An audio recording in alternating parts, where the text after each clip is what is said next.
తెలంగాణ రాష్ట్ర ప్రజలకు కాంగ్రెస్ పార్టీ పక్షాన నమస్కారాలు తెలియజేస్తున్నా. నేను మీ మేడి నరేష్, దళిత్ జస్టిస్ ఫోరం రాష్ట్ర అధ్యక్షుని, కాంగ్రెస్ పార్టీ రాష్ట్ర నాయకుని.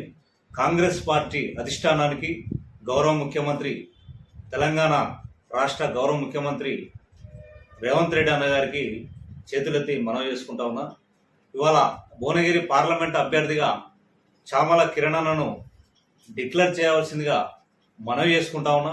ఎందుకనంటే ప్రతి పేద ఇంటికి, ప్రతి పేదవాడి దగ్గరికి అనునిత్యం ప్రజా సమస్యలలో ప్రజలతోటి ఆసుపత్రుల విషయంలో కావచ్చు, వాళ్ళకు ఉన్నటువంటి ఎటువంటి ఇబ్బందులు ఉన్నా కూడా ప్రతి ఒక్కరిని వెన్నుతట్టి ఇలా చామల కిరణ్ ప్రతి ఒక్క బిడ్డను కలుస్తూ ఉండడం దాదాపు కొన్ని సంవత్సరాల నుంచి కూడా మనం గమనిస్తూనే ఉన్నాం.